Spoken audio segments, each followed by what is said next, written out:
Good evening, everyone. It is 6:32. We have a quorum. There are 6 of us in chambers. We are expecting a 7th shortly, and therefore we can start the meeting. This is the May 11th Finance Committee meeting. We are continuing budget hearings tonight, dealing with public safety, public works, and the enterprise funds. And with that, we'll move on to the public comments section. Are there any public comments in the room or out in Zoom land?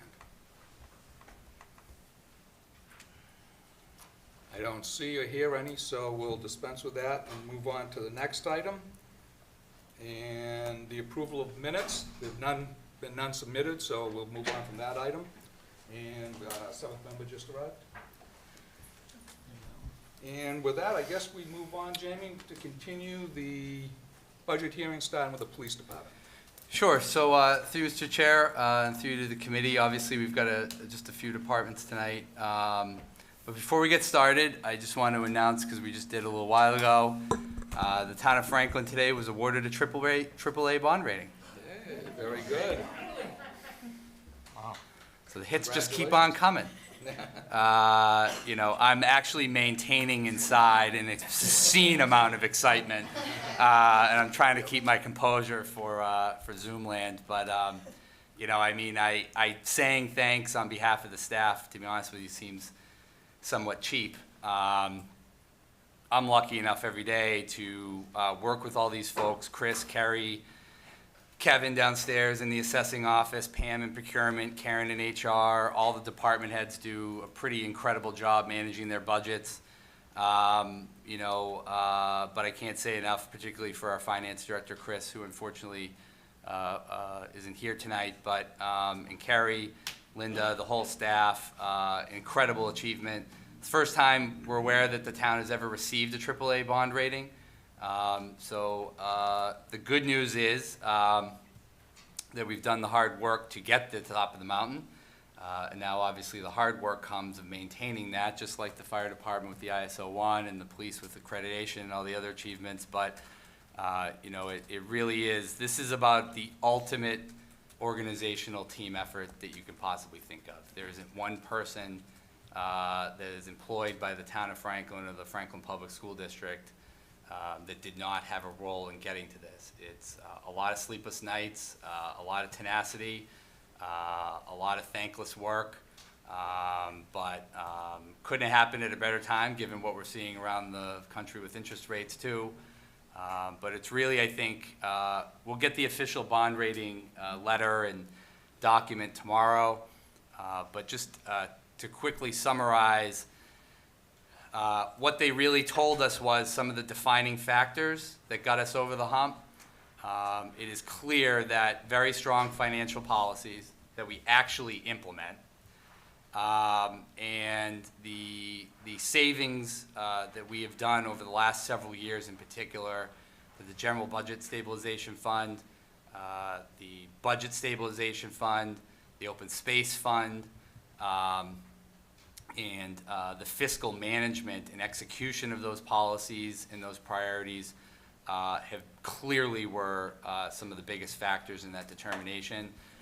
Not to be outdone by the vote of the Community Preservation Act surely was a huge factor as well. When you look at bond rating agencies and you tell them that voters in the middle of the worst pandemic in 100 years still went and voted overwhelmingly to raise that revenue source is a huge factor. And the stormwater utility also shows that your legislative body has that ability as well. It's really quite an achievement. So I just give a lot of credit to the entire team that's here tonight, the finance staff, but it's also more than the finance staff. It's the DPW, it's the police, it's the fire, it's everybody. Everybody has a role in maintaining what we're going through tonight and tomorrow, the schools as well, and so it's an incredible achievement. So I just wanted to mention that really quickly, and it's great to know that Steve Sherlock didn't even see the tweet with the announcement before he was here. I mean, Steve, we beat you on that one too. Things happen. So It's hard keeping up with it all. I know. Tell me about it. So I don't know if anybody has any questions, happy to answer, but otherwise we'll move forward.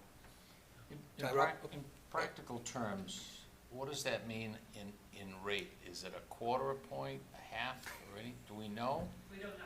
We don't know. Yeah, it's tough to say. I think especially right now, where you had the Fed board chairman publicly announce yesterday that they maybe waited a little too long. And so it's tough to say where the market is. I will say that we're going out to do the full borrowing for a couple of the projects, including the open space. And so we really couldn't have had better timing than this. Surely, I know the finance director, I will speak for him because I thought the same thing. The timing would have been a hell of a lot better last year. But, nonetheless, beggars can't be choosers, and better late than never, so. Tyrell? Yeah, I was just curious, does that affect any existing debt, or that's only kind of future debt that we'll be issuing? I believe it's future, yeah. Okay. Future. One more question, I know, like the ISO 1, we were 9th in the state, I think. How many AAAs are there out there? Any Carrie's- of our local peers, for instance?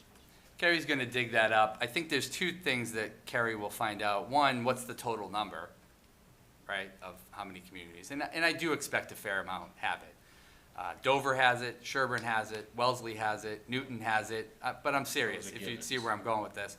And so the second question that needs to be kind of looked at is, if communities our size, in our demographic, in our structure, how many of others are like that. I would expect Amherst is probably a AAA, and maybe a few other communities, but, of our size. But we were always told by the rating agencies, that, the previous override failures, the size of the community in terms of population, the commercial, industrial that we have, those are all leveling out factors to good things that you're doing. And so obviously, the business climate, the ISO 1, the police accreditation, all of which were mentioned on our rating call.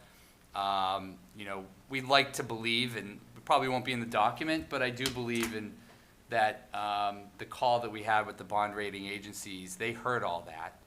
And I think it's contextual information that all feeds into the narrative that our representatives then go to Moody's and S&P with. I joked with the staff that, I'm always cynical a little bit, healthy cynicism, because you don't know who these people are. There's no open meeting law for bond rating agencies. You don't know who you're dealing with. It's just a room full of people you don't know.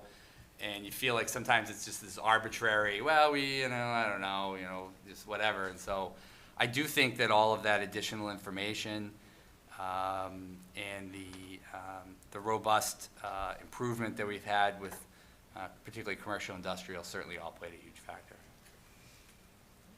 Any other questions? Okay, All right. congrats great. again, and Chief, I guess Yeah. you're up. So really quickly, just through you, Mr. Chair, so you can see right here, Department 210, from the FY '22 budget to FY '23. As we commonly state with the police department, 95.7% plus of their departmental budget is personnel. They're not a department that has a tremendous amount of wiggle room. This obviously does not include personnel cost increases for raises that, as we articulated last night, is in comp reserve. So, Chief, do you have anything to add?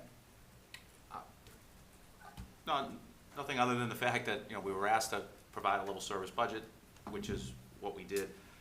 Any of the changes mostly are due to either to contractual things such as step increases or things like that. We did end up getting another employee around April, so that's a difference from the full 22 and the 23 budget. And we made a couple of other changes that we asked the town administrator, and thankfully he agreed with all the changes we've had when it comes to especially training. We've had such a major turnover, and we have a lot of people in important slots and specialty positions that we need to make sure that they get the training that they're going to need, the specialized training that comes with their new positions. One thing I noticed is that, is the safety equipment PPE stuff? No, that, Mr. Chairman, that is, safety equipment is a combination of a number of things, but a majority of it is the initial issue for new officers when we hire. If we hire a new officer that's a transfer and doesn't have to go to the academy, it's roughly about $3,000. If we have to send someone to the academy, it's $3,000 for the initial issue, $3,000 for the actual tuition to send them, that we have to pay the MPTC, the Municipal Police Training Committee, to send them to the academy. That's the fee that they charge us. And then another $1,000 in academy-only equipment, such as the khaki uniform that they wear that they'll never wear again once they graduate. So it's like $7,000. So we have to, you know, we just don't, we only anticipate 2 new hires for this year. Or possibly, you know, beyond what we have already had. We're starting to slow down with the hiring. Thank you. And that's why it's seen a major decrease, because we budgeted for 5 people this past fiscal year for '22, and we're looking at only 2 for fiscal '23. Yeah, because I noticed it went from 16 to 33 to 38, now it's down to 18. Correct. And on the other side, the net expenses went up because of meetings and conferences. That is, it's Big jump. Yeah, it's a weird, it's called meetings and conferences, but 90% of the money that's in that is specifically for the tuition that we would have to pay to put people into classes that are not run by the state. So anything run by the MPTC is usually at no cost, but if we need to send command staff to specialized training or detectives to, let's say, interview and interrogation, you know, we go through a company called Reed, and it's a 2-week-long class. You know, you're looking at $1,000, you know, for the class. So that's what meeting and conferences, 90% of the money that's in there goes for, and that's what we boosted up. Not only did we boost up the tuition that would be needed, but also the overtime in the salary side, so that there's a lot of times when we send people somewhere, we might have to fill them while they're gone for that Right. week on certain shifts. Okay. Any questions for the chief? Michael? So I'm looking at education incentive pay here. 2020, the number was about $200,000 less, and it's gone up pretty significantly year by year. Can you just give me, is that a trend? Or I guess what are the reasons behind such a dramatic increase? It's contractual. There's an education incentive in the contract, the collective bargaining agreement. And the increases represent we've just been fortunate enough that the people that we're hiring, they are, you know, we have, not every department in the state mandates that you have to have an associate's degree to even get on the job and be an employee. We do. And of course, we have an incentive, you know, for individuals to get higher education, whether it be a bachelor's degree or a master's. And a lot of the individuals that we've hired recently are coming on, you know, with either bachelor's or master's degrees. So it's just literally more people taking advantage of it? It's a combination of the people we're hiring now that are replacing people that left, either have a higher degree level already coming in the door, or they're taking advantage of it and they're seeking out and they're taking the classes on their own and they're achieving a higher degree level. And the town did the right thing, not only in 2012 when they retained it for the veteran officers, but after that, there was a split, and they basically made it so that the educational incentive was a lot less of an incentive for a period of time. We were having a difficult, I could foresee that we were gonna have as many as we had as far as people leaving. You know, in July, within the next month, I'll hire the 27th and 28th police officers of a department that is right now at 54. When I inherited 6 years ago, it was 46. So we've replaced more than half of the PD. Knowing that we were gonna have that much turnover, there was no way that we were gonna be able to sustain our numbers by putting people through the academy. Just wouldn't be able to do it. To send someone to the academy, it takes an entire year. From the time we do interviews to getting through all the pre-employment things such as psychological exams, physicals, you know, medical physicals, et cetera, to finding a spot for them in the academy is anywhere from 3 to 5 months. The academy is 6 months long. And then when they get out, they have to do a 13-week field training program. You're looking at anything from no less than 13 to as many as 15 to 16 months that we would have a position unfilled that we would have to, on a lot of occasions, have to fill with overtime. We went with the route that we're gonna try and attain talented individuals from other departments as transfers. And the only way you're gonna be able to do that is if you're basically either the market minimum or above. And having a educational incentive that mimics what the Quinn bill used to be back before it got canceled by the state in 2009 is exactly what we did. I went to the town administrator at the time when I became chief, and I said, if you don't do this, we're gonna be in a bad spot. We will not be able to attain people. We'll be ordering officers to work on a regular basis, and our budget will go up dramatically. I'll be coming back basically asking for additional money. We would not make budget due to the fact that we would have to pay out a considerable amount of overtime, because we had so many positions open and had a tough time filling it. I'm seeing it across the state with my peers that have the same type of things. Matter of fact, the people that we're getting are the people who, their educational incentive is not similar to ours. Their educational incentive, they decided to do something different when the Quinn bill stopped and the state stopped paying their portion. So, we did the right thing. They listened, and of course, those towns that we're taking people from are asking, what do we do so you stop taking people? I'm like, give them a better educational incentive, because that's why they're coming. They're making more money coming to us. They're getting paid for what they should for that, for their education, similar to what, all the veteran officers were getting before. So that's pretty much why we do it. Great, thank you. You're welcome. Jamie? Just really quick, thank you, Mr. Chairman. So to the Chief's point, to Mike's question, it's been many years in the making. The Chief's leadership, my predecessor, and the town council all have prioritized education incentive for a handful of years now, if not more, in the collective bargaining process. It's, quite frankly, probably one of the biggest reasons why we have an amazing department, is that we have really well-trained and well-educated officers. Same thing with the department you'll hear from in a little while. We're going through collective bargaining now, but I just wanted to throw that out there, that this is a pretty big policy objective for a lot of the folks that on the town council, as well as the staff, to have a good educational incentive, not just to take, not just to be that competitive necessarily from just a pay rate, but we think that there's a return on investment in terms of public safety as well. So, thank you. And quick follow-up to that, Chief, but to Mike's point. Is the Quinn bill, did the town have the Quinn bill prior to I know the state canceled their share, as you said, whatever year it was, because of budget issues. Some towns that had Quinn bill picked up the state share, some didn't. So was Franklin under the Quinn bill at any time? Yeah, I was the union president in 1997 when we got the Quinn bill. That's when we got the Quinn bill. Through the collective bargaining process, we asked for the Quinn, to basically go through the process to become a Quinn bill, or Police Career Incentive Pay Program. That's really the official title. Right. People call it the Quinn bill after the senator, I think it was Thomas Quinn, that ended up bringing it forward. So we were with the Quinn bill, and through 97 until 2009, the state fully funded the Quinn bill through all those years. In 2009, they basically announced that they were not going to be paying their share anymore. So typically how the Police Career Incentive Pay Program worked was that it was 10, 20, 25% of base pay, a premium above base pay, and the town was responsible for half, and the state was responsible for half. The collective bargaining agreement for the town basically stated if the state doesn't pay its share, then the town is not responsible for it. So that's how a majority of the towns agreed with their collective bargaining units for the police, that's how they do it.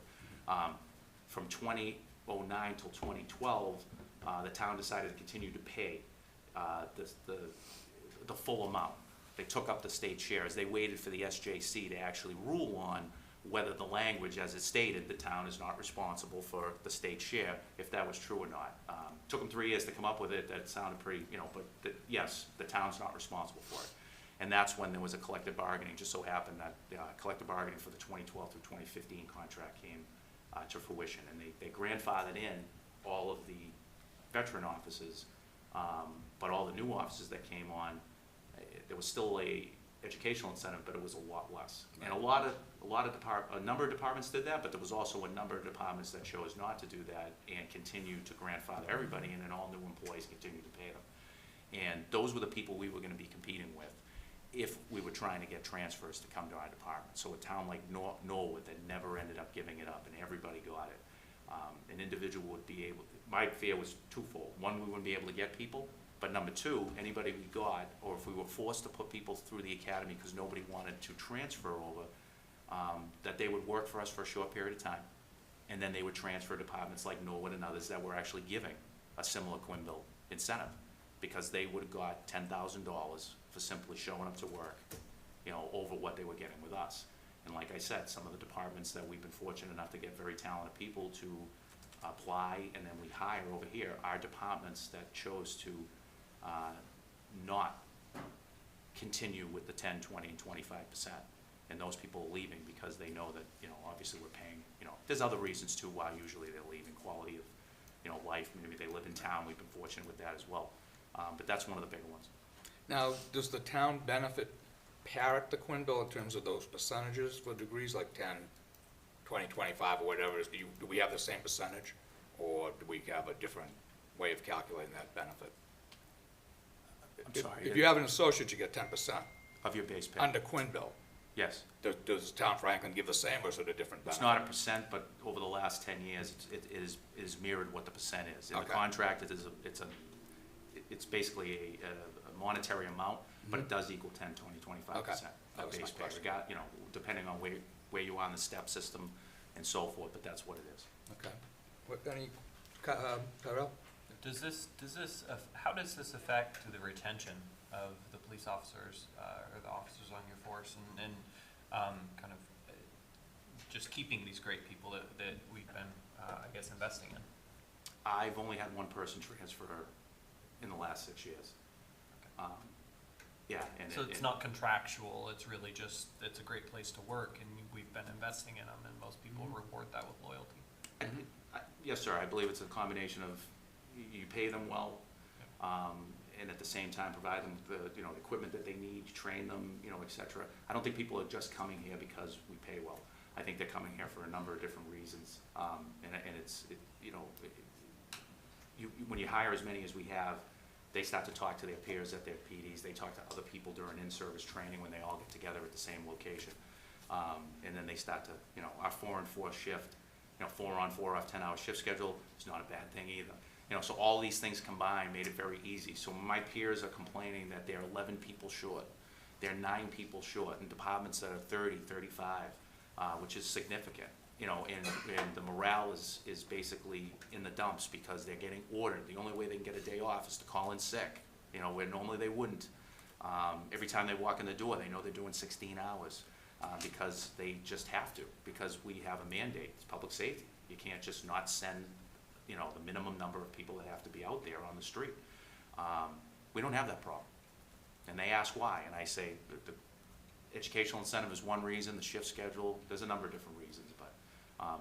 And the other thing too is, when you read about a lot of the things that you've read about over the years, or you see what's going on with police reform and so forth, and I know Massachusetts ended up going along with the rest of the country on it, but have you ever heard, are those issues, those major things you've read about from Massachusetts?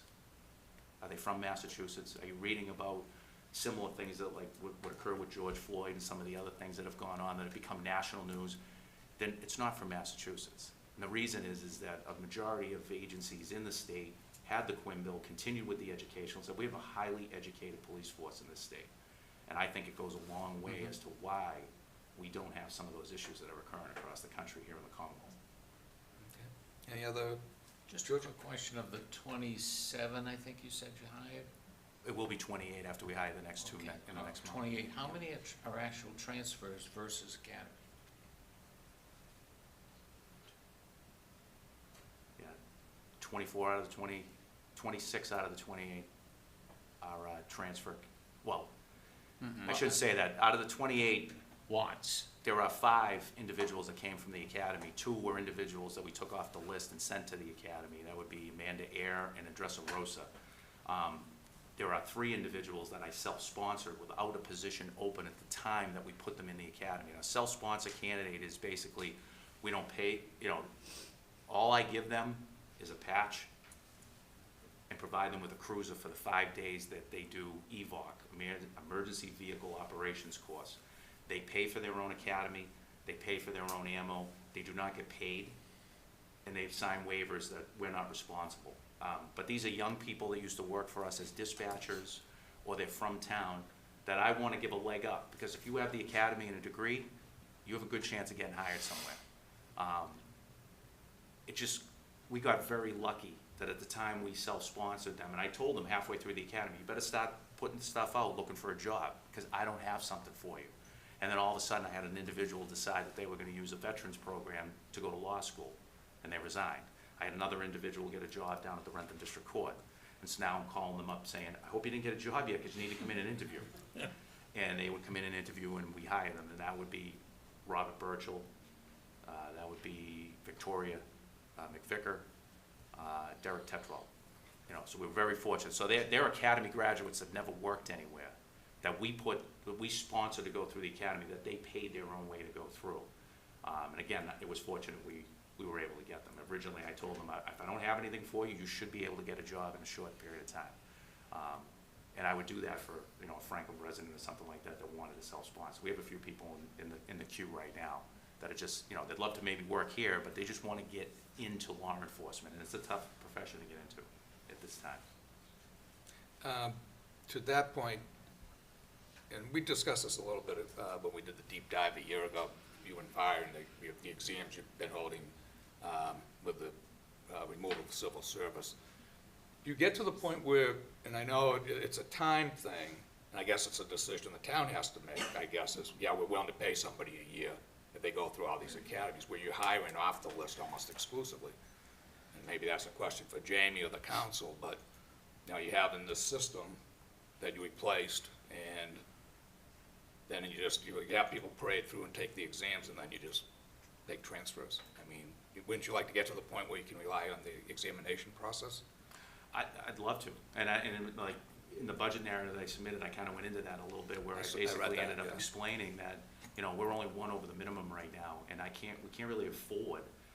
We've been at full staff in operations, which is the black and whites that you see out in the street, the ones that answer the calls for service when, you know, a 911 call is done. We've only been at full staff in operations for 2 weeks in the last 6 years.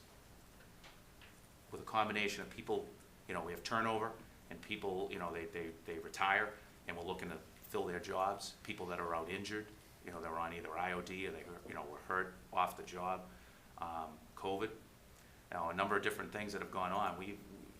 It has been difficult, and when you only have one over the minimum, it means that, you know, when one person's out, the next person that's out, we're in an overtime state.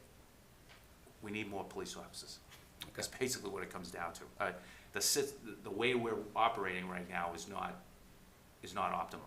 Optimum would be 2 or more over the minimum, so that you can withstand having an individual retire or have somebody out on injury, or a number of them out at the same time. And it's not putting you in a state where you can't afford to be able to use the list and be down for a period of time to get somebody through the academy and so forth. Right now, if you want me to make budget, I don't have that luxury. Okay. Is basically what it comes down to.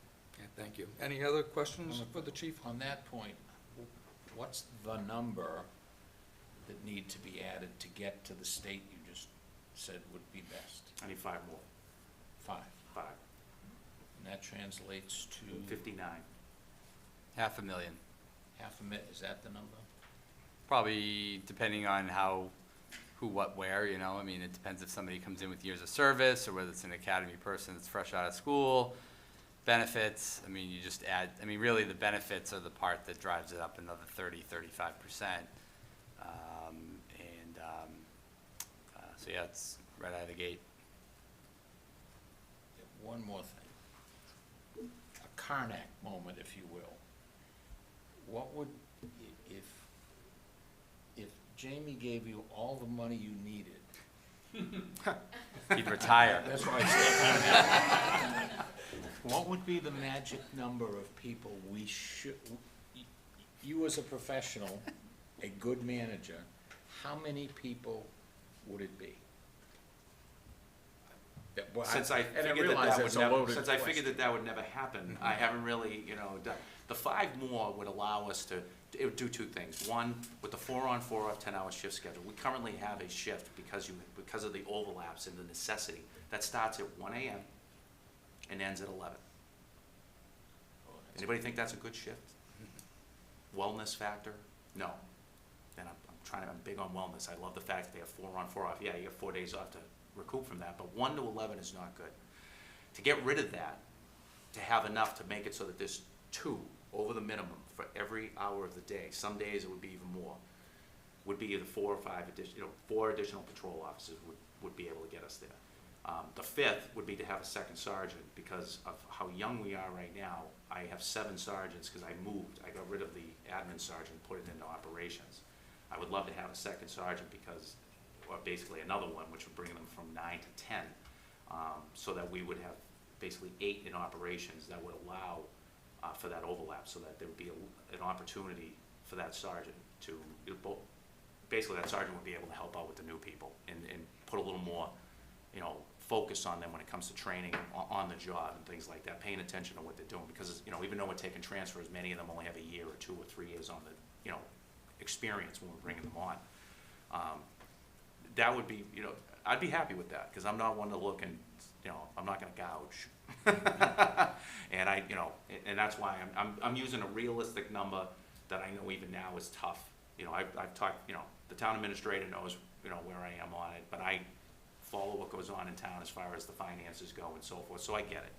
We're very fortunate to be, like I said, 6 years ago, we were at 46. Now we're at 54. But if you take a town like Norwood, they were at 61, now they're at 64. Norwood's only 29,000 people, jammed into 10 square miles. We're 34,000, spread out over 27 and a half. That's just one example, I could give more. One last question. Where do we stand on the camera issue? The body cams and dash cams, I guess. Do we do any of that? I know there was some talk, I can't remember, was the last budget cycle about doing those? Yeah, they only- Providing them, they're expensive, I understand, and the future use of them is expensive, retrieving and storing and all that stuff. Have we progressed at all in that? So, I'm not averse to body cameras. I actually believe the body cameras would probably do us more, it would probably exonerate officers when people come in and make I don't frivolous, think there's any doubt. issues and stuff like that. So the question, and the expense thing is, what it is it's kind of like, the analogy I would use is if you have a home printer, you can go down to, any store and buy a printer now, they're probably, they're almost gonna give it away. But what do they charge for the ink? And with body cameras it's not the upfront costs, it's the storage. The storage ends up getting extremely expensive, depending on how long the state wants you to potentially end up keeping the footage. And then you've got the issues of the public records law. Somebody could ask us for all the footage that we have for each and every day for the last 2 weeks. And then somebody has to collect all that, put it together to give it to them, because we couldn't say no. And if there's any issue, in any of the footage that has anything with the domestic violence incident, we would have to redact the audio that identifies who they are. We'd have to blank out their faces and so forth, because Mass General Law says that we can't get that information out. So there's a lot of different areas like that. The long and short of it is that one of the many commissions that came out of police reform is a commission on body cameras. And they haven't come out with what it is exactly that they want. How long do we need to have it? What are some of the, is it an automatic thing that automatically comes on the moment that the officer starts his shift? Can they shut it off and turn it on depending on the situation? And so until the commission in Massachusetts declares what it is they want, I don't want to go ahead and spend a bunch of money on something and then find out what we got doesn't equate to what it is that they want us to have. And I'm not the only one in Norfolk County that's in the same boat. When we go to the Norfolk County Chiefs meetings or even the Mass Chiefs of Police Association meetings, there are a number of departments that are doing the same thing. We're just waiting to find out what does the post-commission want us to do. That's it. Thanks. I have one quick question, Natalie? which is a little bit going backwards, and I apologize, it's anecdotal to your department, but more a Jamie question is, the reserve that we talked about on Tuesday for the collective bargaining, I know it's hitting all these departments. The one question I didn't ask about it on Tuesday was, what does that represent as a percentage of total comp that's being evaluated? It's a great question. It's not something I can really answer just because we're still in the process of collective bargaining. We obviously do some estimates. to be honest, in a traditional fashion, depending on how long and when you start a collective bargaining process, you know, it's like the budget's kind of done, there's only so much wiggle room. I would also note, you know, when November comes, before we set the tax rate, as all of you remember, we come back in and do a budget adjustment based on the state aid you know, what we get for state aid, what are revenues exceeding projections, are they not meeting projections, right? So the fall, in a lot of smaller towns, they just have a fall town meeting. And so it's very similar here where you can do those adjustments before you have to set the tax rate. I'd probably, even though it's fairly well known by this point in the trenches, I think I'd probably be publicly jumping ahead of the gun if I were to say a percentage. Got it, okay. Go ahead, sorry. Okay, no, that's just, my thing was thinking is, okay, you reserved at 5% and it ends up being 7, that's gonna trickle down to all these departments and we're gonna see that. Right. But we would adjust that we kind of see it go across all the things and then we would look at that, you're saying in the fall meeting, and potentially adjust as all the dust settles. Through Mr. Yeah, I mean, I would sincerely hope, and I think there's, despite my healthy cynicism in other ways, I'm fairly optimistic that by the time we get to November, hopefully all, if not, or most of the collective bargaining agreements will hopefully be settled. And so then there's some certainty baked into it. They become public records. You know, everybody can see all the details, the chief, the finance director, the chief, myself, we can cost it all out. And ultimately, this is the same point that I'm glad you brought up, Natalie, regarding new staff, right? You know, $500,000 sounds like a lot, it's not a lot, I mean, depending on way you look at it. When we compare to other communities, there's two big issues that come into the staffing levels. One, the biggest issue is tax levy. All of these towns that we compare ourselves to, Norwood, Natick, Neenah, whatever you want to say, they all have a tax levy that is exceptionally higher than ours. And that tax levy allows them to adjust for those staffing levels. I would suspect that in, you know, barring any major unforeseen circumstance, we are a maturing community headed towards those areas. What the narrative really is what you get in Franklin for your tax dollars is a better level of service than those communities, yet we're getting it for less money. And there's the rub, whether the decision is new staff or investment in the staff that's here. And, you know, that's a difficult balancing act.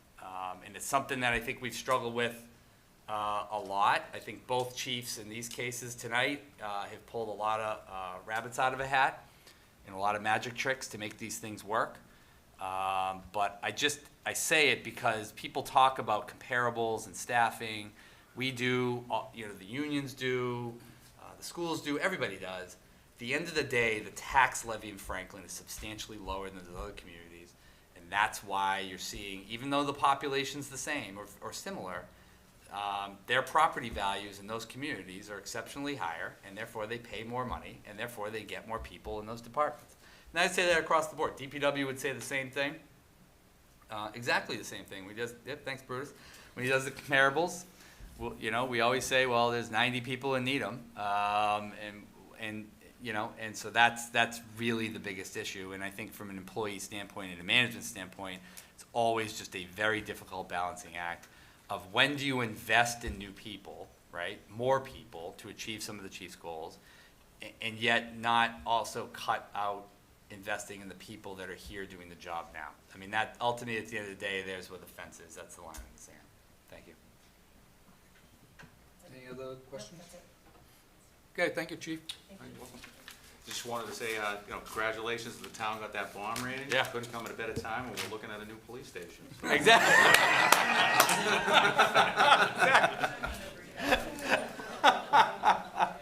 And next up is the fire department. Chief McLaughlin. Welcome. I understand you're gonna have some help this evening? Yes, if that's okay with you, Perfectly. Mr. Chairman, deputies, depending on the line item, whether it's salaries or expenses, I got the deputies here maybe to help out. Absolutely. For that. I Any appreciate it. opening? No, for statement of- FY '23, as you see, we had it's a modest increase of 0.4% of the overall budget. We tried to keep everything right in line. It's where we were last year. We were pretty successful for the most part in doing that, so we're pretty happy with what we presented forward. for Can I- FY '23. Could I, one thing, and this was similar, I think, to a few years ago when you had a line item at the bottom of the salary page for battalion chiefs because you were anticipating promotions and stuff. There are 4 vacancies at step 4 on that. For last year's, No, for this coming budget? those were holding positions because we had vacancies. We wanted to hold those positions Okay, as placeholders before we had those people filled. okay, so retirements, Exactly. Okay. Exactly. And right now, as of this Sunday, we will have 55 of our 56. We'll have almost a total complement. We just recently had our unexpected retirement effective yesterday. So that's why we're at 55 right now, but we're hoping to have that position filled by July 1st, so we'll be at full staffing July 1st going into the fiscal year. okay. And do you take them off of, going back to the hiring issue, your entrance exam? Or are you doing transfers also? When we have, we anticipate openings, we post those positions to HR. For anybody that's interested in coming on the Franklin Fire Department, at that point, we find out what we get, whether they're transfers or we get people that don't have any experience in the fire service whatsoever. Recently, we've had some transfers, but early in the year, we had some people also that we sent to the Mass Fire Academy. Okay. Were they already paramedics when you hired them? They have to be a paramedic. To come on the Franklin Fire Department, you have to be a paramedic. Okay, great. Which is great. Keeps our standard high. A lot of departments around us, unfortunately, they have to relax that requirement, EMTs, and they get their paramedic once they come on the job. Always a risk. You take those people on. If they don't pass that course, could be up to a 1 to 2 year course. And the expense, they're taking on that expense and that time. And God forbid that person doesn't pass, they gotta let them go. So we don't have to worry about that. They're all paramedics when they're sworn in. Okay, thank you. Yep. Any other questions for the chief or comments? I You know you had to ask at least one question. I have 2, actually. I'd ask the same question that I asked the police chief. If Jamie had a blank checkbook, what would be the staffing level you would,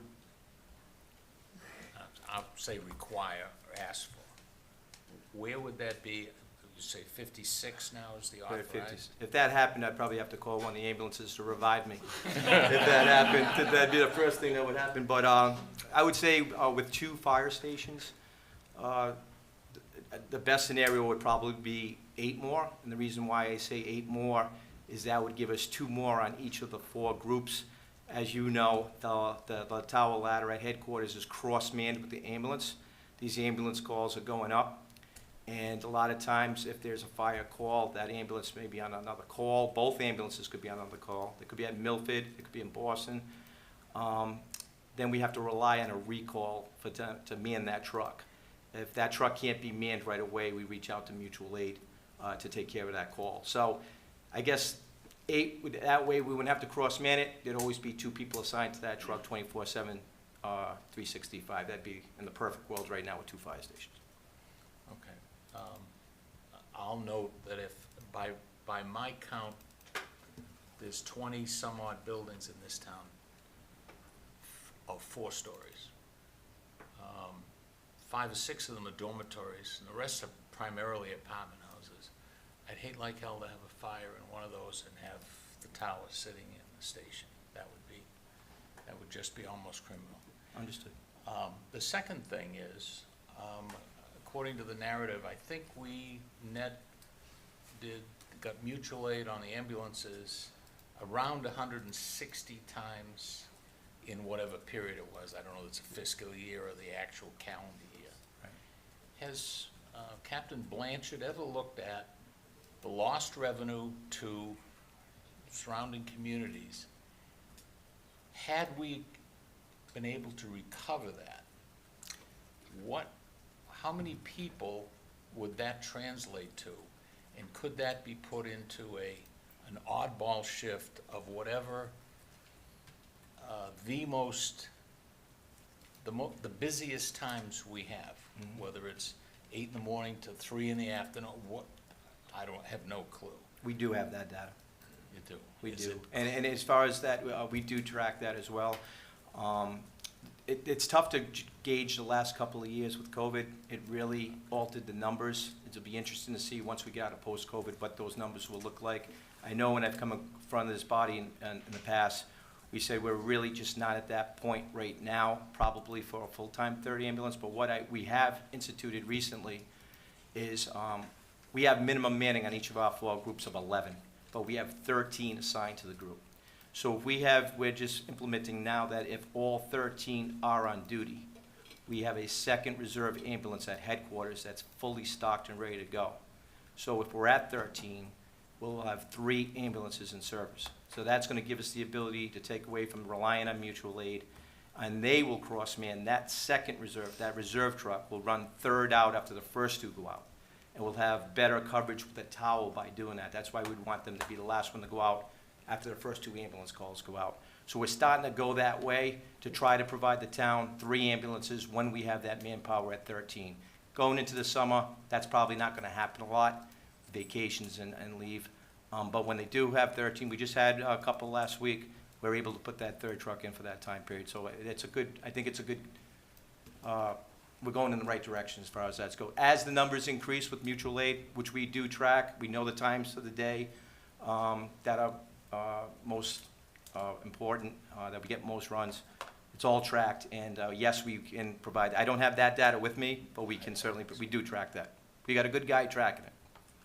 So we're doing good with that. I think I grew up with his dad. Yeah, he's the best, he's a good person to be tracking numbers for sure. So Chief, with this new configuration, you said keeping that 30 ambulance available? Yes. So what's with 13, what's the staffing for each station? It'd be 8 and 5. So at headquarters, you'd have 3 on the engine, 2 on the first 2 ambulance, a battalion chief. And then if we had that second ambulance, you'd have 2 more, so you'd have 8 there. And at Station 2, you'd have 5, 3 on the engine and 2 on the ambulance. Okay. 8 and 5. So it's a little bit of a change in the past. Right, right. And now if we had 12, then we have 1 station, would have an extra one, we keep that at headquarters. Okay. Keep that extra person at headquarters. And one quick question, the status of the SAFER grant, any update on that? No, I think they may be in peer review right now. We submitted a grant for $1.5 million. We actually submitted 4 AFG grants totaling $2.5 million. The 1.5 is for the staffing, for the SAFER, and then we put another $1 million in for equipment, portable radios. As you know, we're coming in front of you during capital time to get radios, X amount of portable radios. We want to get rid of that. Hopefully, we don't have to come to you next year. We did a regional with the Norfolk Fire Department, and we put in for a battalion chief's vehicle. We also put in for some fire prevention props.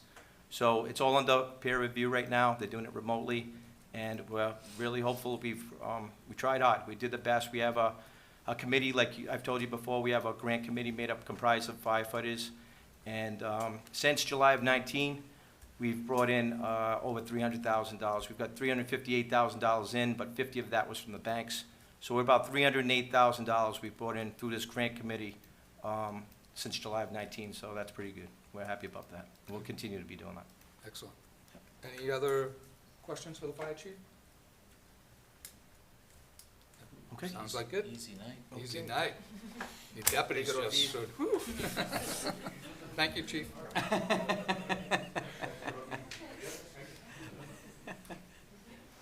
This one will be. I don't know if you're next, Brutus. It's dispatch. It's just, yeah. We'll dispatch you, Brutus. It's okay. And then it's inspectional services. Yep. Through you, Mr. Chair, Department 225. Did you shrink that just a little, Alicia? There you go. 610,000. I think the Finance Committee is probably aware that we're in the 3rd year of a 5-year grant. And in FY25 is when the full amount for the MEC comes back, unless we find another creative way to get another grant, is what it is. And everybody's fully on now, Mendon and the other community, Millbury wasn't. Mendon and Millville are fully integrated, yeah. And I'm going to mention one thing quickly, because Gary Primo mentioned this almost a year ago when we toured the MEC. 3 of us went, and as you know, it's quite a setup with all the equipment. I think you referred to as the Starship Enterprise, Spaceship. or Starship MEC, or whatever. Mr. Primo did say if people wanted a tour again, Yeah. we'd work through him, and a summer field trip's always a pleasant thing to do. It's quite an impressive operation. It's well air conditioned on a hot day if someone wants to go in. Any questions on dispatch? I have a quick question. Yes, Natalie? So it's the third year, so I get it, it was super high, and then it's like 400,000, 400,000, and 610. It goes up 40%. What am I missing there? What is the increase of the cost, even though we're in the third year? Not sure. So, so if you look at the FY20 number, that was actually a full assessment. Yep, But that was only the first year of the MEC. Like, it was, the first full fiscal year after it opened, I think in May of 2019. And then the next year is when we negotiated the regionalization of 2 regional centers. And that was about 25% of the total cost. Remember, the costs in the budget go up, whether it's a COLA, staffing, overtime, the addition of a holiday, Juneteenth, odds and ends, right? Expenses, capital equipment, and a lot of that is certainly offset by the state 911 department, but when Mendon and Millville entered, it changed the entire formula and saved all of the original 4 towns a portion of their assessment, which lowered the cost of the overall assessment. The way these numbers are developed is we pass as a board the full budget for all 6 towns, and then we apply for the grant, we get awarded the grant, and then they bill us 50%. So I'm budgeting this year basically a 50% of the total assessment. So if we were not getting this grant, the total cost would be 1.22 million or so. I hope that answers the question. it does a little bit, I get increased cost, but it is jumping up 40%, so that seems high. Let me know where you're getting the 40% from. Is it 435 to 610, is that not 40%? Did I do the math wrong? So, It is, but there's a couple factors. So between those 2 years, number one, the assessment went from 25% to 50%. So we're, in FY '22, got it. the Okay, that grant makes was sense. 25% of the full assessment. So you have to take it, you don't do the comparables between years. The 435,074 is 25% of 1.2 million. That's what I was. So in missing. other words, actually, the cost of the full assessment has leveled off because of the regionalization of the 2 departments, yet even though our costs as a dispatch center, say, went up 2% for COLA among 25 people, and then the other expenses that go along with the MEC. So 1 and 2 were at 25%, is 3, 4, and 5 all gonna be at 50, or we don't know yet? No, the next FY '24 will be 25% again. I have no idea Okay. why they do 25, 25, 50, 25. They must have pulled these numbers out of a fishbowl or something. And so, I just don't know. I've never seen anything like that. So we'll see it go back down next year. Next year, we'll be back, we'll take the full assessment again, probably 1.35 million will be the budget. It'll be 25% of that.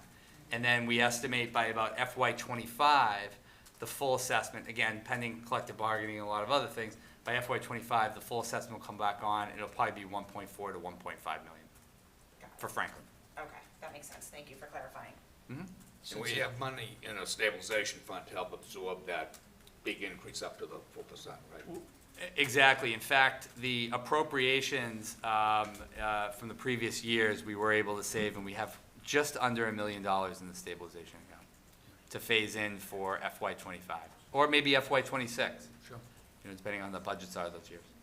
George? Anybody else in the pipeline? It seems as though when you add people, they give you better grants. I didn't know whether,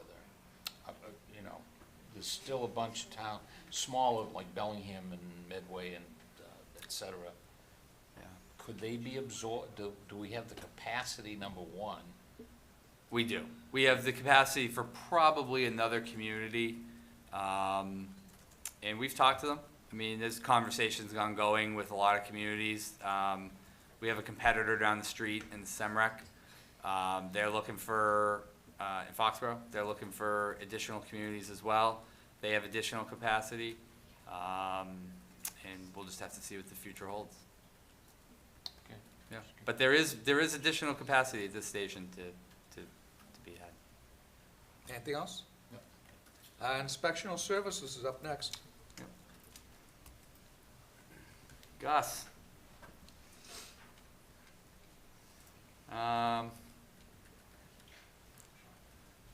So through Mr. Chair, 240, pretty straightforward. The cost decrease in here, as mentioned on Monday, is due to the fact that the building commissioner's budget, up until now, actually, basically funded all of the administrative permitting staff on the first floor. And the staff have done a great job after transitioning after some retirements. The famous story is poor Tyler, started his first day of his career on the day the pandemic hit, in March 18th of 2020. But as they've gone on over the last 2 years and getting Judy Deemers back and Melissa downstairs, everybody's been cross-trained really well by Gus and Brian and Kathy. But as time's moved on, some of them really enjoy certain things, and so we decided to really separate out the appropriate staff that are working on those departments into the appropriate budget. So when you see Gus's budget go down 100,000, he's an excellent manager of his budget, but he's not that good. It's really due to the 2 administrative staff moving into the health department and the planning department. Yeah, I have a quick question. It's not, obviously not a lot of money involved. I didn't see any for 2020, but it's 7,000 for sealer of weights and measures. Years ago, we used to have a stipended position. I've been waiting all year to ask this. It's what you get for me looking at old town reports. I told you to wait for Gus. Yeah, wait for Gus, wait for the building commissioner. But how does that work? Because that involves going out and checking all the scales and gas pumps and everything that measures something. Who does that? And there must be a fee for it, and where does the revenue go for it? Yes, good evening, Mr. Chairman and the rest of the committee. Back when I started back in 1998, we actually carried the gas cans to the gas stations and measured them ourselves, and we realized that it was a pretty cumbersome job to do, along with all the scanners too, but over the years the scanners have increased. So early on, we reached out to Charlie Carroll, who worked through the Weights and Measures Division in the state, and he said, why don't we do it for you? So it stayed pretty much consistent with the $7,000 fee. We bring in just about that amount and pay the state that amount. However, they've made some changes. There was a new director that was hired recently, and we've got to look at that to see how we're going to proceed with that. I don't know if there was any other questions about it that you had, but it's always been handled by the state. Okay, that was pretty much my question, is who actually does the measurements and how much money it costs us to have the state do He it. must come in the middle of the night, or she, we never see them. We just see the stamps on the scales and the gas pumps and the scanners as well, and it's done pretty effortlessly too. Do they tell the business owner what the cost is to do that, and they send you the revenue, send the town the revenue, and we send it to the state? Actually, the state sends us a bill of the scales that they've done. The scanners aren't done every year. I think the gas pumps and the scales are. And we get a line item bill from the state, and then we bill the actual supermarkets, gas stations, what have you. Actually, Franklin, the public schools, they're done as well. Their cash registers and so forth? Yeah, they have the state come in and do that as well. Okay. I just found one of those odd little things from yesterday that, and I'm not gonna ask about the fence viewer.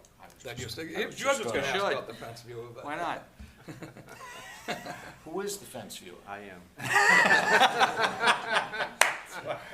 Sometimes Brutus does it, whether he likes it or not. Do we actually have fences to view? You know, Are you kidding? Great question through the chair. It did increase the requirement to be only a building permit for a 7-foot fence and higher. Anything under 7 feet, there's no building permit required.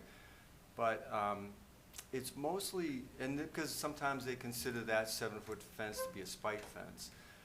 Mostly, it's can I put a fence on my property? We get those type of questions. I'm not called out too often on that subject, and it ends up being a private matter, believe it or not. We There's a try lot not. of cows in this town to be Sorry? Fenced, a lot of cows to be fenced in. I'm Yeah. sure. Back in the day, right? Yeah. But, yeah, it's kind of hands-off for us because we don't want to get in the middle of a problem, so to speak. Just curious. Those are the two pressing questions we have. Yeah. Any other questions for the building commissioner, or inspection I had to commissioner? Google fence viewer, just see what that meant. It's a holdover from like the 1880s, I think, Yeah. right? Yeah, if you look some old town reports, there's Yeah. somebody's job. name and it ain't the Yep. building inspector. I Okay, do- I Mr. think Chair- that's it. Mr. Anything Chairman, you I want do to add, have Gus? one thing to add, too. Because of the line item changes in my budget, it really is attributed to Viewpoint and our online system as well. And that's been saving, I don't want to say the word grace, but a saving grace for us. And it's made a whole bit, a huge difference in our operations, too. Great. Excellent. Okay. Thank you very much. My pleasure. Looks like there's some emergency in town. Off to the run. 45 seconds until the end of the first quarter. Animal control. That can probably go pretty quickly. You want to answer that, Jamie? Yeah, it's just the waiting room, Alicia. This is the assessment for the regionalization of the Bellingham and Franklin Animal Control. We house it here, and they do all the administration, so they send us a bill, and that's the cost. Okay. Any questions on animal control? Based on Facebook, they do a great job. They I really still have, I've never gotten a complaint. It's unbelievable. Brutus, I think you're up next. DPW and enterprise funds.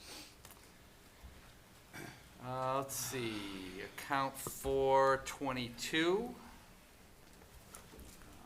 One of the great things about Brutus's budget, it's well broken down into divisions. And I want to note, there you go. Want to note one change. Alicia, if you could scroll down just a tiny bit more to streetlights. I just want folks to know that we did, the streetlight account, it went down, right there. DPW streetlight, yeah, on the next page. That used to be its own department.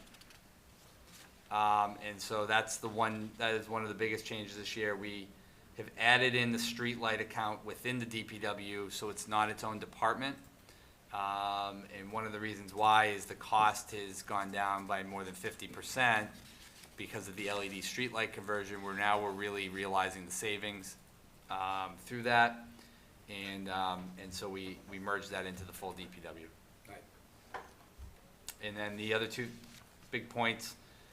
Number one, as I mentioned on Monday night, we did add in this budget proposal the 2 additional ground and highway jobs that were lost in FY22. So it'll give Brutus and the staff a little more bandwidth. And also, as the folks know, just to reiterate, the DPW had initially proposed a budget, I believe it was about $700,000 more than what is proposed in here. And that was to conform to the federal stormwater mandates. As luck would have it,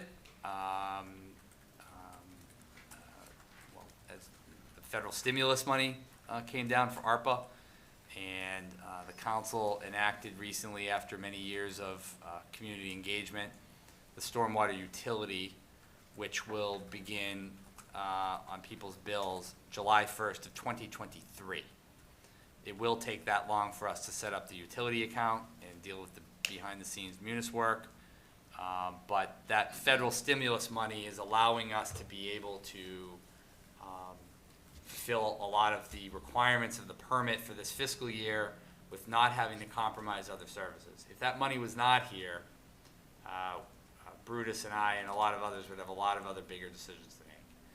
And so that stimulus money is certainly, I think this is shown to be probably the most advantageous for Brutus. And he likes to tell me he's got a lot more work to do, but we know he has such a great passion for all this and the whole staff that they're proud to be able to receive all these funds from the federal government and be able to put them into the town's infrastructure. So, Brutus, any other comments, thoughts? speeches? Mr. Chairman, how are you? Very good, how are you? Yeah, my budget is a little more complicated than the other ones that were just out there. 'Cause I By think the you way, know- your stand-ins at the deep dive were excellent. The what? Your stand-ins, your staff who did the deep Yes. dive with us. Oh, okay. were very good. Awesome. Yeah. I'm actually joined tonight, like, Doug Martin is the water superintendent. Derek Adams way in the back, he's the stormwater superintendent. Tony Bernetta, he's the assistant highway and ground superintendent. Obviously Carlos Rebello in the far back. And then the brains of the operation is Ms. Kathy Moran, so She's shaking her head no, but I'm validating his comment. She is. I The actually brains learned of the something very operation. interesting from her. She at is that. the brain of the operation. very, very valuable One brain. during this time of year. But, you know, I always just like to say that, and I think this year, you know, I'm gonna tell you right now, going forward, you know, my budget, when you look at these other budgets, the other town budgets for the most part, even the school, pretty much they're 90% personnel costs and 10% expenses. Mine is not that way. Mine's about 40% personnel, about 60% expenses. And you all notice we've had a little inflation that we have to deal with. You're all asking me to make predictions on costs that are 18 months out, okay? We try to do our best, you know, we have a great modeling system, you know, 5-year average and everything else. But I think you know this last year has not been the norm for the last 5 years. So, you know, going forward, there could, you know, we've always come in under budget at the end of the year. But, you know, next year is gonna be, it's gonna be tough because of, you know, the material costs. I mean, everybody knows, obviously, we're paying for diesel fuel, paying for fuel, but we got water, chemicals, we buy everything. You know, and most of our stuff is a lot of bulk item type stuff, so it's very expensive to transport. And I'm not even talking about just availability of trucks, and it's just, it goes on and on and on. But we've made a, you know, a pretty good effort here to do this, and, you know, I was talking to Kathy earlier, I mean, without going through all the numbers, but even on the fuel costs, you know, we made anticipation of it going up, and then, you know, Putin decided to invade Yugoslavia, and so the prices have gone through the roof again. Ukraine, I mean, not Yugoslavia, not yet. Soon. Yeah, so, no, God forbid, no. That's why Kathy's the brain. Yeah. But even our $75,000 increase that, you know, for fuel, we were running the numbers today, we never anticipated $6.50. Right now, what would we say, we're paying $2.50 a gallon for diesel? Because we had locked it in, you know, from last year's contract, and we haven't been able to lock it in now because everybody's still, but we have to go free market price. But we never anticipate $6.50, how long that's gonna last. So if that happens, even right off the bat, you're looking at another $130,000 next year going forward. That's not here. So as Jamie did say, I'm very appreciative we were able to get the 2 employees that we lost the previous year back. Okay, so we're looking to hire those folks, but going forward, we're gonna obviously need some additional folks, particularly with the stormwater. And as Jamie kind of alluded to, it's the council did vote for it, so, but, you know, we'll be able to see some transition into 2024's budget, but right now, we're still absorbing all those costs, the phosphorus control plan and everything else that EPA is mandating us to do. So, that's kind of a overview we're at. I mean, our budget, you know, did go up 400,000, but, and I was asked to do a level funded budget, but we still had to take $700,000 off that to deal with the stormwater. So, it is difficult. The other thing that, the highlight is, and it's not in the general fund, but it's in the water and sewer fund, we are looking to hire an assistant staff engineer, another one, because of all the money that's coming down, just so much work we have to do. And obviously, it's more economical if we can do a lot of this work in-house instead of outsourcing it. So that's one of the good things. So we're gonna try to go out and find a new engineer to help us with the ARPA funds coming in, the work that we're doing, so. But it's good. I mean, on one hand, we got a lot of money coming in, but, you know, we're moving up our, you know, our road water improvement plan. You know, we have a move up country club that we weren't gonna do some next year. We're doing it this year, so, because of that. So it's good, you know, we're moving stuff forward, but it's also gonna be very taxing on my department. Quick question, speaking of road construction, Pine Ridge McIntosh neighborhood, when's the time frame for that? We've already, that contract's already been awarded. I think you know, through my philosophy, I try to get my contracts out early because we tend to get better prices on that. You know, if you're a contractor, you get your jobs early, you're gonna bid better on them because you know you're gonna do the year. So that job's been awarded. We look to anticipate probably within the next month or so to start on that job. and we actually got a very good price on it. I was cynical before because of all the work out there that we're gonna be paying more, but the last couple of jobs that, we've gotten, we've been right on target with our estimates, which is pretty good. Additionally, and I think that's twofold. I think it goes without saying, we're good, a lot of contractors try to work for the town of Franklin. We're a good town to work for. We pay on time. We work with them, to successful projects. And the contractors that have worked for Franklin before, they don't work for us if they're not good, because I'm not afraid to call bonding companies and stuff like that too, so. But the contracts we have that work come in town, you'll see the same contractors repeating, coming back because they like working here, even though it's a little bit. And real quick follow-up, if you don't mind, how long would that project take? He lives there. Yeah, Yeah. he probably knows that, but, Nothing about you. I don't take care of you. Well, if you give me an extra $500,000, I'll make sure I get it all. The way we typically do them, we bid them out at 180 days. So, because I think I've explained before that every time you put a constraint on it, people sometimes like, oh, get them to work at night, or, get them to work on weekends, but every time we do a job like that, it costs more money. Right. So it's basically a time period. I can tell you the contract's coming in, is an excellent contractor. He's gonna wanna get in and out of here as quick as possible. It's a $1 million plus job. But I anticipate, 90% of the work will be done by the end of the summer. okay. But then there'll be, they always do the touch-up, the loaming, and, change order type A stuff. lot of school buses go through Yes. that neighborhood, so. But a lot of that is what I do say, you never know about materials. I mean, that's not a big materials job, because, asphalt's available, it's just, you gotta pay for it, but, it's not like doing the water line jobs where, we're waiting on ductile iron pipe or different fittings and stuff like that. So, it should go rather quickly, because they wanna come in, they wanna get out, and they wanna get paid too. Okay. Any questions for Bruce? George? Two quick ones. I noticed the snow budget is almost the same as this year, I think. It went up a The little new bit. one is 10565. Yeah, if you go, This year's was about the same. it is, if you go back to, Is this still the 5-year average kind of? yeah, I don't know if I got page 64 listed, Jamie, it stays the same stuff. He's not paying attention. 70, no, I'm reading Oh, this okay. complicated number. It's, Brutus, it's 78, 79? On my sheet that I turned in, we had a little example. You have your own, yeah, Oh, you have your, okay. you'd have to talk about that. Yeah, They town don't have all administrator's that. budget. So, yeah, this year we did, basically a little over 1.2, which is above our average, but if you go back to 220, it's 679. So we're still kind of in that give or take $1 million range. And this year it was interesting, we did have, 44 inches of snow.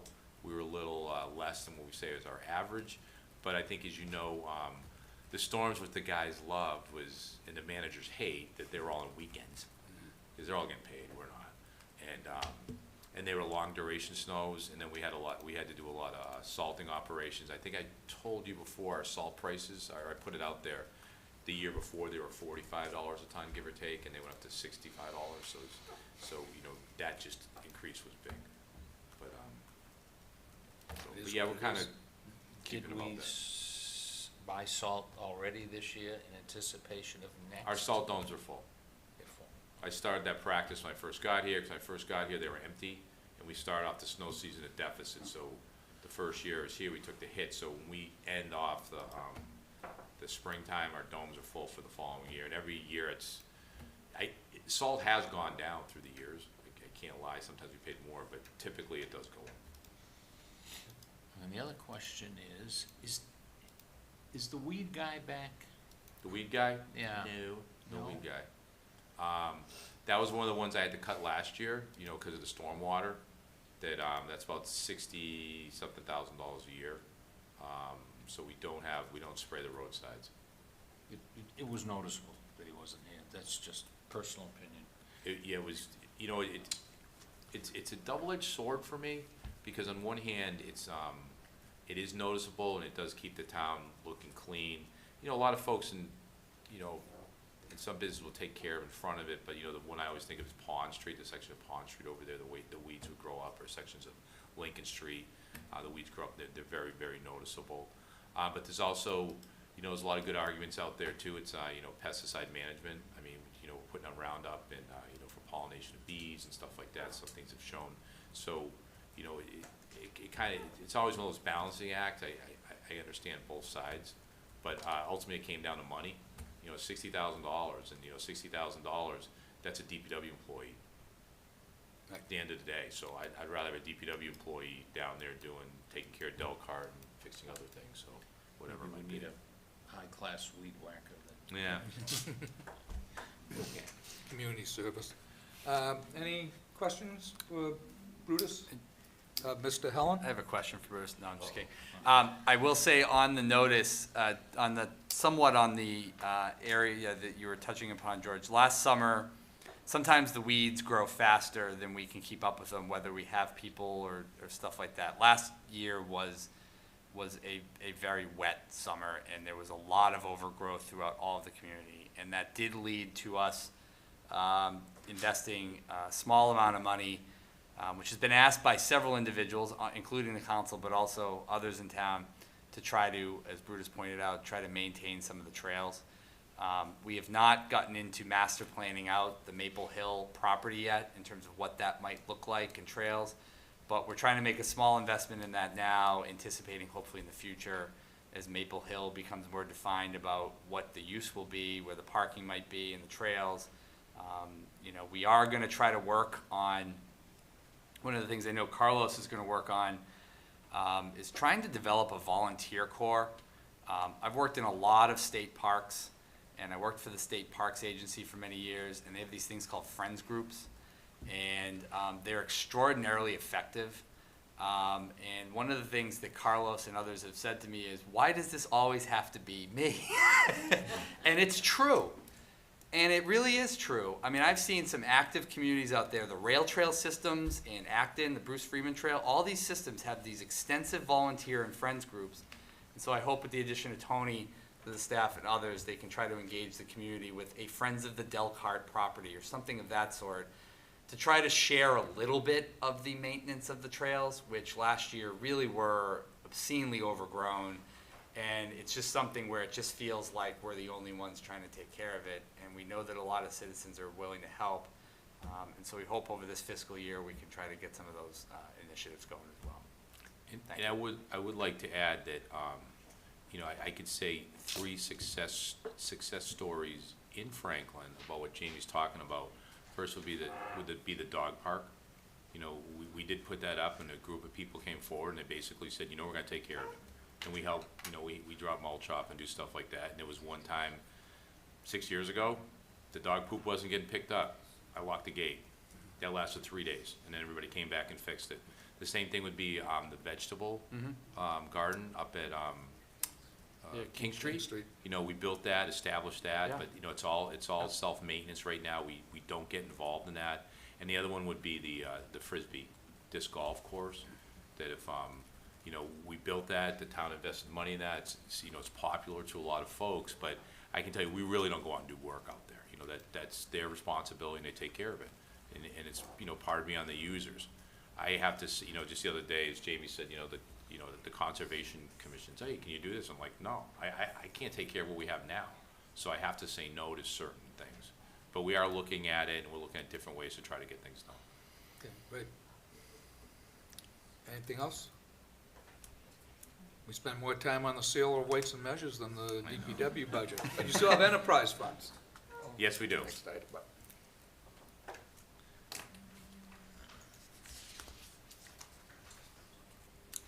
So, through Mr. Chair, so the 3 enterprise funds that in FY '24 will turn into 4, water, sewer, and solid waste. The water budget now reflects the full payments for the water treatment plant and the sewer. Whoop. I'll go down one more, Alicia, sewer. Do you want to go through them one department at a time, Mr. Chairman? Do you want to just ask if there's any questions on water first? Sure. Before we go on? I'm just trying to pull it up on my screen, but Yeah. while doing that, are there any members of the committee who want to talk about the water enterprise fund? When does the Say water it ban right. start? Huh? Conservation plan.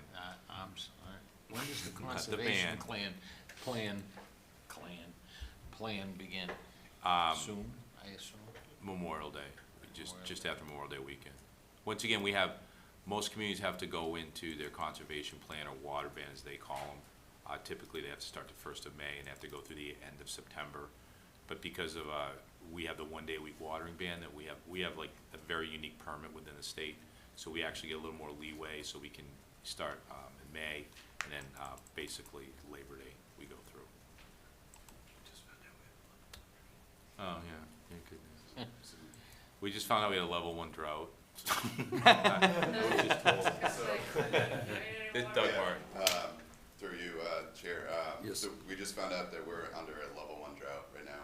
The southeast region is just declared today, this afternoon. So probably starting tomorrow, we'll try to get out the notice, that we need to start our water conservation restrictions, and that's through our permit. So whenever we trigger a level 1, we have to start our restrictions earlier. Otherwise, we would have started June 6th. The first Monday after in June is generally when we start. Yeah, I saw the June 6th notification, We're but gonna it's move coming that. a little sooner, right? Yeah, yeah, through you. Sure, Th- Mr. Owen. It's, just so the public is aware, because I'm sure there'll be some chit chat, this is not the town's decision to declare a level 1 drought. It's the Secretary of Environmental Affairs. In my former life, I actually participated in writing the drought management plan, and it's a level 1 drought, and so the state is, for those out there who don't like this idea, the state is basically asking us for an additional month while we haven't had a lot of rain to have the water conservation plan. They're It not wasn't asking- Doug Martin, I just, They're or not Brutus asking. Cannareggi, right? You always get blamed for They're everything. not asking, they're telling. They're telling, yeah, it's a good point. But I will say, on the water conservation, Doug and I were able to go up to Fort Devens yesterday, and we received a DEP award also from EPA. The town of Franklin was recognized for our water conservation program in the state. It's a very esteemed award to get. They don't give this out to everybody. They don't give it out to many people. It's the 4th time, I think, we've won it since we've been here. And, that's a reflection of, not just the infrastructure that we've put in town that's been financed by you folks, and the council, but I also say it's a community award, because it's, not just that we have, unaccounted for water, and we're really good in our average daily use, but it goes to, environmental stewardship, and that takes the whole community. We can put out all these conservation plans if we want, but if the folks at home don't follow it, those numbers don't go along with it. So I think you all know we've been doing this for a long time, and people understand the Brown laws of Franklin, and we go along. But the residents do a good job with it, and it was noted.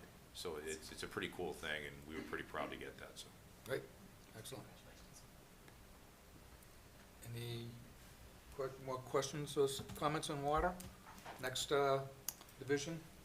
So Department 440, the Sewer Enterprise Fund, as everybody knows, or should know, the predominant cost in that budget is for the Charles River Pollution Control District. I'm sure Brutus and Doug would agree, there's really not enough words to describe how incredibly well managed the Pollution Control District is. Liz Taglieri and her staff are incredible at what they do. I've even joked with her, I wish I could sign her up for a contract for life. And why? Because Brutus and Doug and I get a notice usually every March that the assessment is lower than what we thought. And I don't know how they do it. I just don't know how they do it. But they've got a great team over there. Obviously, looking out into the future, Mr. Chair, the good old Beaver Street Interceptor. The council has authorized the requisite funds. To Bruce's point earlier, I think the cost is going to go up. We'll probably be looking for a revision to that number so that we can formally apply for the SRF grant later this fall. That's not only critical to get the project moving and to get the SRF grant, but we wouldn't have to wait a whole nother year. But also, we are actively a housing choice community at 1.5% interest rate. Automatically, a 1.5% interest rate on $28 million is pretty good. And now at the bond rating status, hopefully any incidentals will be better. And the last thing I'd say is, you know, as we move forward with all this infrastructure money that Brutus is talking about, I mean, you know, next year there'll be probably another round through the county, et cetera. As we move forward, you know, maybe some of that county money can be offset off the bill of the interceptor, stuff like that, but it's just too early to tell right now. The key decision moving forward is really the interceptor, I mean, the SRF grant, right, Brutus? Yeah, Fall. as Jamie said, that the council did authorize 24 million. We're gonna have a final number. It's due by us, pretty much the end of May, that we have to review with our consulting engineer.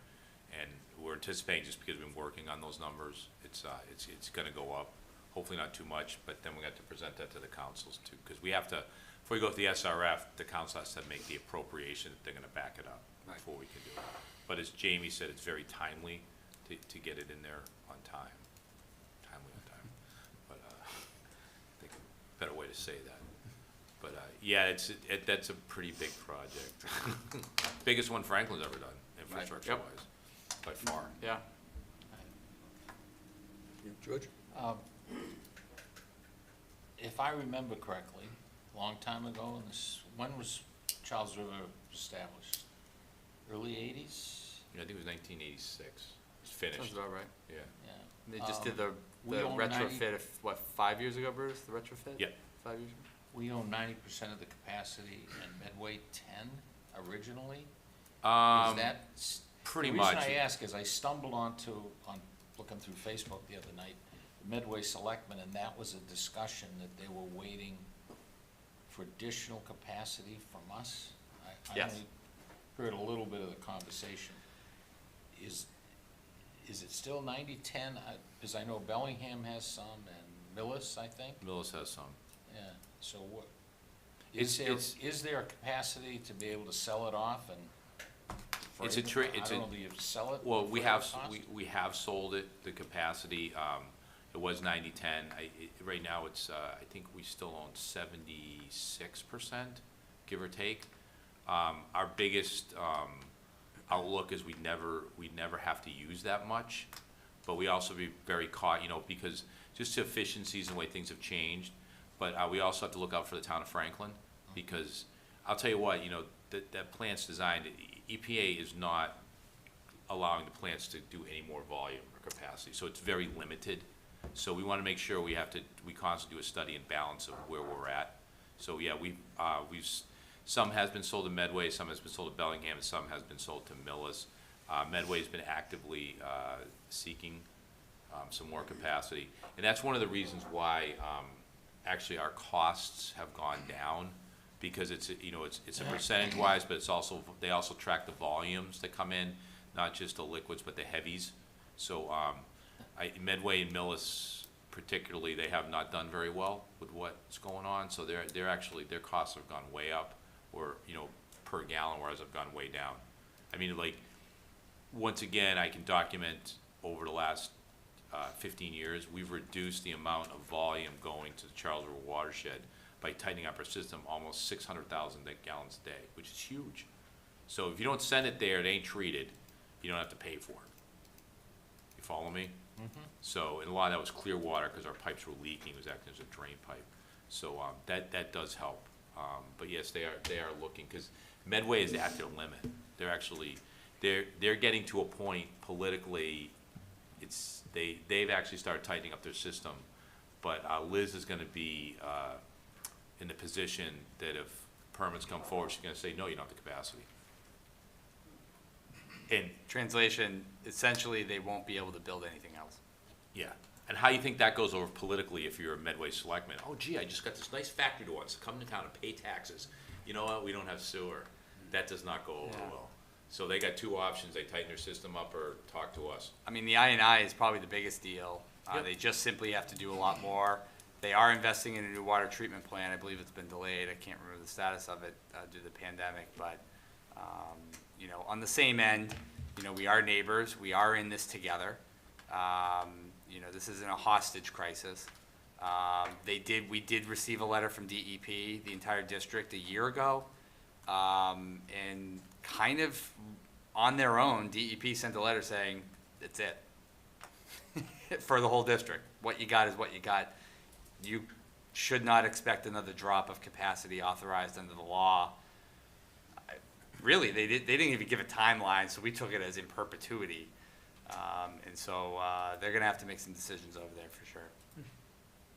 Yeah, DEP or EPA, like these huge sewer treatment plants, I mean, yeah, they have to done this, the right locations and stuff like that, but there's other technologies they'd rather use. I mean, think about it, they'd rather use, packaged treatment plants that puts the water back into the ground instead of, going down the Charles River. That's just a better thing. It's good for us because we're a groundwater community.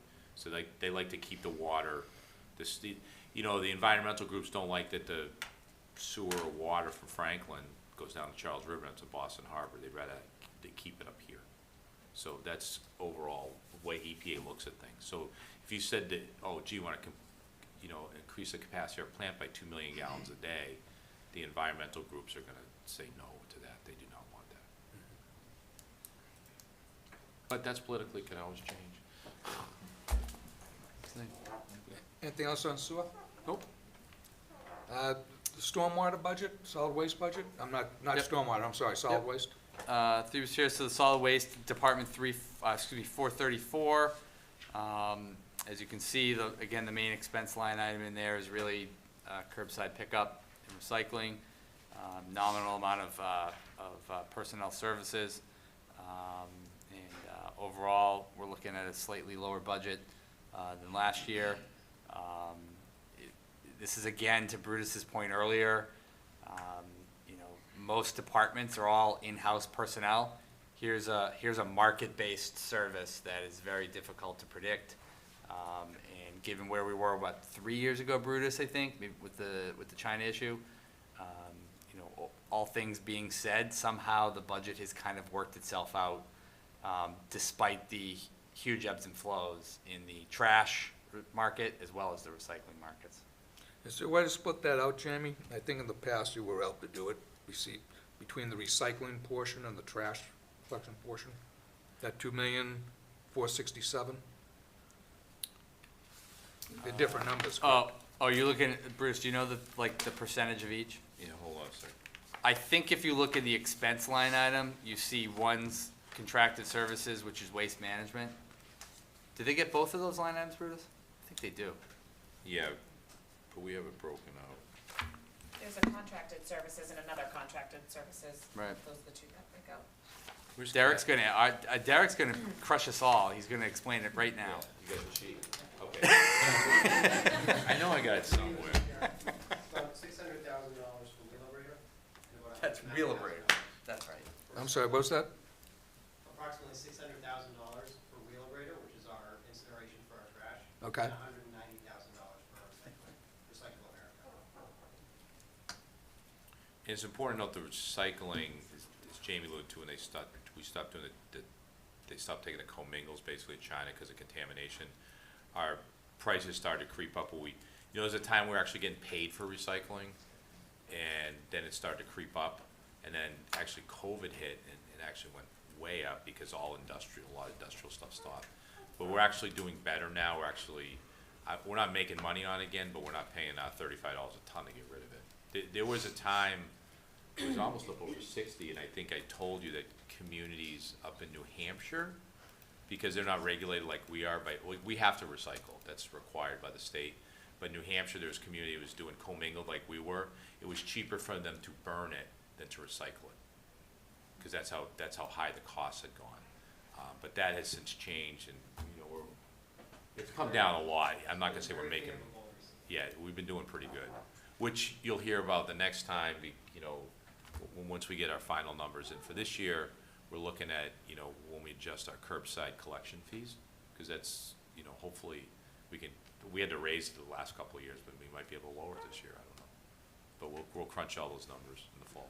So a quick follow-up if I can.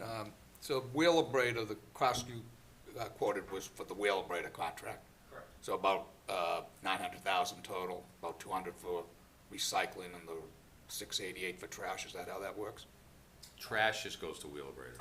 Okay, so what's the 198? Just, For recycling processing. okay, So our recycling goes to Recycle America and Avon. They separate it there, and then what they do is a commodities-based market. So each product separated, broken down for market value. It's an incredibly opaque system, it's not easy. I basically get a report and review it, but I have to largely trust the report that they give me. And recently, we've been getting some much more favorable rates than what we've seen over the last couple of years.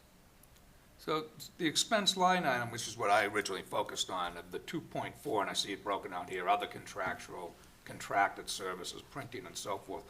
What's the bulk of that if Wheelabrator and Recycle America only make up like 900,000? Is that the actual collection services?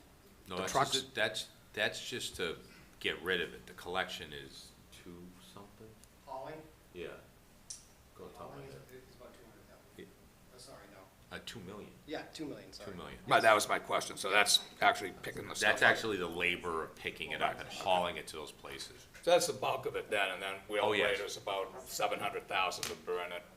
Yeah, and Wheelabrator, we have a, you know, because we're one of the first contractors up there, so we have a fixed price with them, so we kind of, it's going up, what's it go, 2.5 or 3.5% every year, I forget, something like that. So we know those prices. Our recycling's totally volatile, as he said, and we also know our costs associated with the actual pickup. Right. So, the big indicator here, like personnel's small, so the big thing that's changed this budget has been the recycling. Right. Which overall is still not a huge item in the budget, that Recycle America part of it anyways.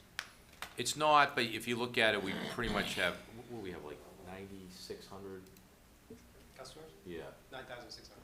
See, I'm actually pretty good at remembering these things. Not that it, but, so you figure, you do say that, but for every dollar, you know, that's a curbside pickup. So when we start looking at these numbers that they go up, we break that, you know, say divided by $10,000, you know, that's an extra dollar we have to charge, or if we save $10,000, we can take $1 off. So when we always look at it doing like the $4 type thing, it's $40,000 either way, that's gonna affect, you know, what we try to do is, you know, for our quarterly billing. So it is significant, not to downplay it, but so and it is so volatile, that's why it's tough sometimes. Okay. Any other questions on any of the enterprise funds? I think that's it. Thank you very much. Thank To you. you and your staff.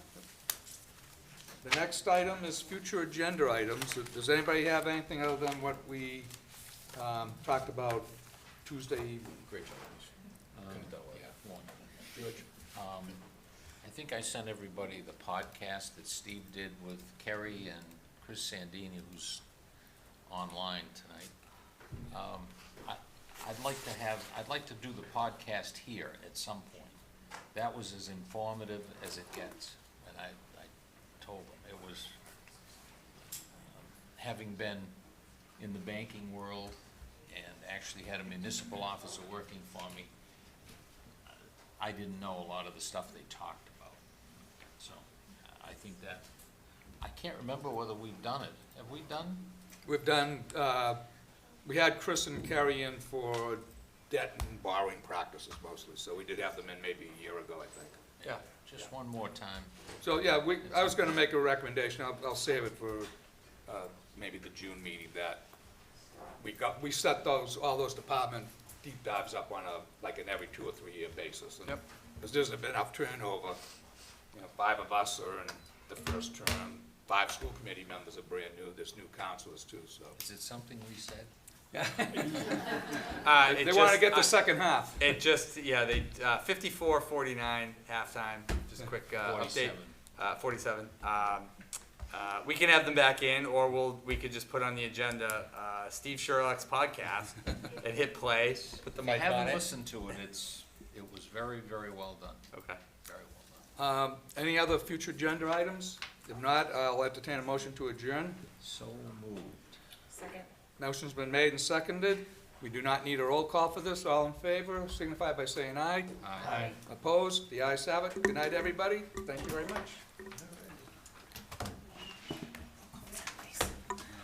These, apartment complexes together. Make sure you have, some at different